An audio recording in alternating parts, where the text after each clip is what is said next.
नमस्कार, मैं doctor Anupama Saxena LBS college Kotputli से प्रथम वर्ष राजनीति विज्ञान की इस कक्षा में आप सभी का स्वागत है। पिछले व्याख्यान में मैंने आपको राजा राममोहन रॉय का जीवन परिचय और उनकी रचनाओं के संबंध में बताया था। उस व्याख्यान में गलती से मैंने उनका जन्म वर्ष 1872 बता दिया था। वास्तव में उनका जन्म वर्ष 1772 है, तो कृपया करके इसको आप ठीक कर लें। आज मैं आपको राजा राममोहन रॉय के धार्मिक विचारों से अवगत कराऊंगी। राजा राममोहन रॉय धर्म के व्यापक और उदारवादी स्वरूप के पक्षधर थे। राय के धार्मिक चिंतन का आधार उपनिषद और ब्रह्मसूत्र थे।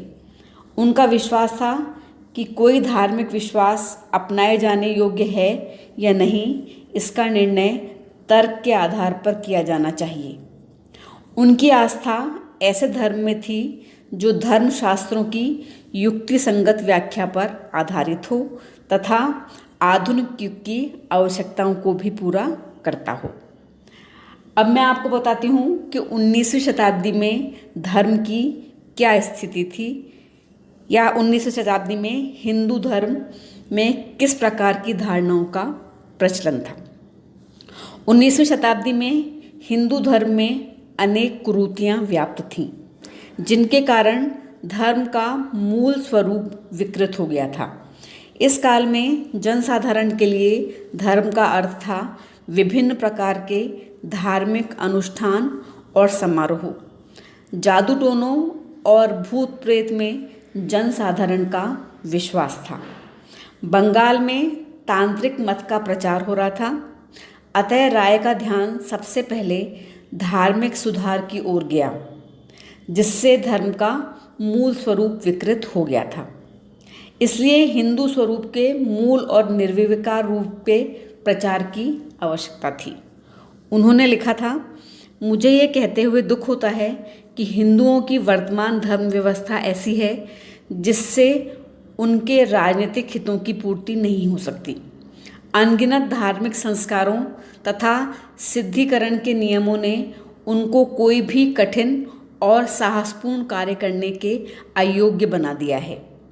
मेरे विचार से यह आवश्यक है कि कम से कम उनके राजनीतिक और सामाजिक कल्याण के लिए उनके धर्म में कुछ परिवर्तन होने चाहिए। इस संदर्भ में राय ने धार्मिक सुधारों की ओर ध्यान दिया जो राष्ट्रीय हितों की पूर्ति कर सकें और सामाजिक जागृति का साधन बन सकें। इस क्षेत्र में उन्होंने सतत प्रयास किए। राय पहले व्यक्ति थे जिन्होंने हिंदू धर्म के कुछ ग्रंथों को बंगला में अनुवाद किया। धर्मों में तुलनात्मक अध्ययन की परंपरा भी उन्हीं के द्वारा आरंभ की गई। राय ने हिंदू, इस्लाम और ईसाई धर्म का तुलनात्मक अध्ययन किया तथा उनके बीच समन्वय के सूत्र खोजे। संवाद कौमुदी पत्रिका के माध्यम से उन्होंने भारतीयों को उनकी हीन राजनीतिक स्थिति का ज्ञान कराया। मूर्ति पूजा, बहुदेववाद, अंधविश्वास जैसी धार्मिक कुरीतियों से भी उन्होंने जनता को अवगत कराया। राजा राममोहन रॉय के प्रमुख धार्मिक विचारों को हम कुछ बिंदुओं के अंतर्गत देख सकते हैं। उसमें पहला है बुद्धि संगत दृष्टिकोण। राजा राममोहन रॉय धर्म के क्षेत्र में विवेक पर बल देते थे। उनका दृष्टिकोण मूलतः बौद्धिक था। बौद्धिक या बुद्धि संगत दृष्टिकोण से अभिप्राय उस दृष्टिकोण से है जिसके द्वारा परंपरा और विचारों का आलोचनात्मक मूल्यांकन किया जा सके तथा यह निर्णय किया जा सके कि कौन सी मान्यता स्वीकार करने योग्य है और कौन सी अस्वीकार करने योग्य। वे अंधविश्वासों के विरुद्ध थे। उन्होंने धर्म के मूल तत्वों को कायम रखा और मिथ्या सिद्धांतों तथा अंधविश्वासों को दूर किया। उनका विश्वास था कि वेदांत दर्शन विवेक के सिद्धांत पर आधारित हैं। उनके मत में यदि कोई पवित्र पुस्तक धर्मशास्त्र या परंपराएं व्यक्ति को विवेक सम्मत न लगें तो व्यक्ति को उनका विरोध करने में नहीं हिचकिचाना चाहिए। उन्होंने लिखा कि यदि व्यक्ति मानसिक रूप से स्वस्थ है तो किसी भी धर्म के सिद्धांत को समझने से पहले या बाद में कुछ प्रश्न उसके मन में उभरेंगे। उस व्यक्ति में पक्षपात नहीं होगा, वह न्यायपूर्ण दृष्टि से धर्म को देखेगा, विचार करेगा और झूठ में सच्चाई की परख करेगा।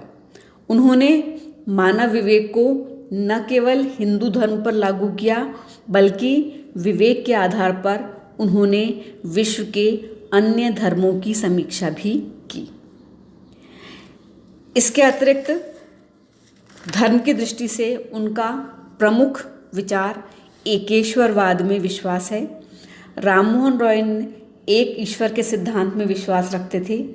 उनका मत था कि हिंदू धर्म की मूल पुस्तकें एक ईश्वर की उपासना का संदेश देती हैं। उन्होंने अपने दृष्टिकोण को सिद्ध करने के लिए वेदों और उपनिषदों का बंगला में अनुवाद किया। एकेश्वरवाद का समर्थन करने के लिए ही उन्होंने फारसी में तुहफुल मुवादीन शीर्षक से पुस्तक की रचना की। एकेश्वरवाद में विश्वास होने के कारण ही वे हिंदुओं के बहुदेववाद और ईसाइयों के त्रिदेव दर्शन को कभी स्वीकार नहीं कर सके। उनका मत था कि एक अस्तित्व ब्रह्मांड का संतुलन बनाए हुए है और वही व्यक्ति व समाज का हित कर सकता है। इसके अतिरिक्त धार्मिक क्षेत्र में उन्होंने समानता के सिद्धांत को स्वीकार किया। उनका विश्वास था कि ईश्वर के समक्ष हर व्यक्ति समान है तथा सबको ईश्वर की उपासना का अधिकार है। इसके अतिरिक्त वे धर्म के क्षेत्र में विश्व धर्म के पक्षधर थे। राजा राममोहन रॉय एक पूर्ण आध्यात्मिक व्यक्ति थे, किंतु उनकी धार्मिक आस्था संकीर्ण सीमाओं में बंधी हुई नहीं थी और न ही किसी एक धर्म तक सीमित थी। वे सार्वभौम धर्म के अन्वेषी थे। उन्होंने स्वयं को विश्व धर्म का अनुयायी माना।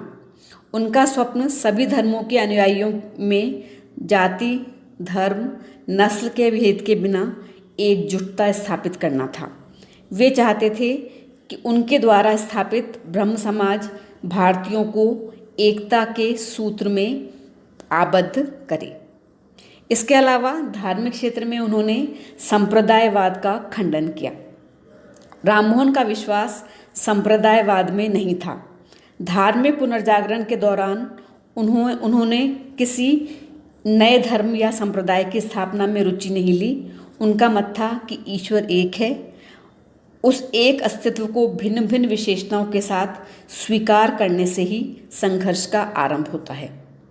उनके अनुसार मैंने सब जगह यह पाया कि लोग एक ईश्वर के अस्तित्व में विश्वास करते हैं। एक वही अस्तित्व सर्जन करता है और उसका पालन भी। उस एक अस्तित्व को किसी खास ढंग से स्वीकार करने में उनका विश्वास नहीं था। इसके अतिरिक्त धार्मिक क्षेत्र में उन्होंने रूढ़ियों का विरोध किया। धार्मिक रूढ़ियों के संबंध में राय का विचार था कि ये रूढ़ियाँ धर्म पर एक प्रकार का अप्रत्यक्ष नियंत्रण करती हैं जो पारस्परिक वैमनस्य को बढ़ावा देती हैं। उन्होंने धर्म के तुलनात्मक अध्ययन पर बल दिया और एकेश्वरवाद का समर्थन किया। इसके अतिरिक्त धार्मिक क्षेत्र में वे अलौकिक शक्ति और चमत्कार के भी विरोधी थे। उनका मानना था कि जब कोई साधारण व्यक्ति ग्रहण शक्ति से परे कुछ देखता या सुनता है और उसके कारण उसकी समझ में नहीं आता, तब वह अलौकिक शक्ति या चमत्कार की बात करता है। इसके अलावा धार्मिक क्षेत्र में राय ने मूर्ति पूजा का भी विरोध किया। उनका मानना था कि मूर्ति पूजा का प्रचलन हिंदू धर्म के पतन का एक मुख्य कारण है। इसी से विभिन्न प्रकार के अंधविश्वास, कर्मकांड और आडंबरों का भी जन्म हुआ है। इसीलिए उनका यह मानना था कि मूर्ति पूजा नहीं होनी चाहिए। इसके अतिरिक्त वे सभी धर्मों की मौलिक एकता के पक्षधर थे। उनकी इच्छा थी कि ईसाई और इस्लाम धर्म की अच्छाई को हिंदू धर्म में शामिल करके पश्चिम तथा पूर्व की संस्कृतियों के श्रेष्ठ तत्वों को मिलाकर एक महान संश्लेषण प्रस्तुत किया जाए। उनके अनुसार संसार में सभी धर्मों का उद्देश्य समान है। इसके अतिरिक्त धर्म के क्षेत्र में उन्होंने ईसाई मिशनरियों के प्रभाव को रोकने और अद्वैतवादी भारतीय दर्शन की परंपरा को पुनर्जीवित करने का प्रयास किया।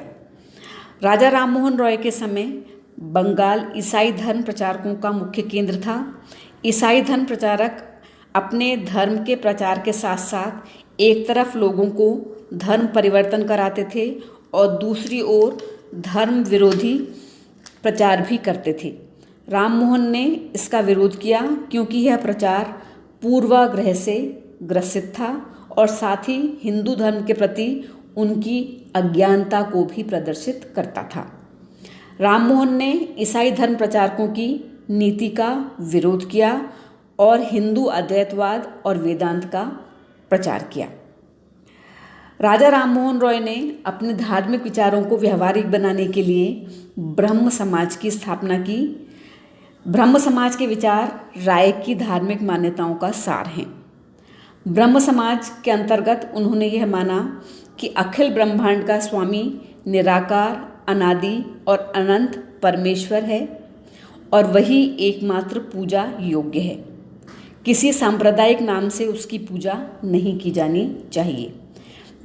दूसरा, बिना जाति और संप्रदाय के भेद के प्रत्येक मनुष्य को ईश्वर की उपासना का अधिकार है। इसके अतिरिक्त उपासना में किसी प्रकार की प्रतिमा का प्रयोग नहीं किया जाना चाहिए। धार्मिक स्थानों पर केवल ऐसी प्रार्थना व कथाएं हों जो मानव मात्र को भगवत भक्ति की ओर आकर्षित करें। इसके अतिरिक्त उनका यह भी मानना था कि पाप का प्रायश्चित तथा विरोध ही दैवीय क्षमा और मुक्ति का मार्ग है। उनके अनुसार केवल अनुभूति से ही भगवान का ज्ञान प्राप्त हो सकता है। तो बच्चों, ये थे राममोहन रॉय के धार्मिक विचार। इस व्याख्यान में मैं आपको इतना ही बताऊंगी। अगले व्याख्यान में मैं राजा राममोहन रॉय के सामाजिक और शैक्षणिक विचारों के संबंध में आपको बताऊंगी। धन्यवाद।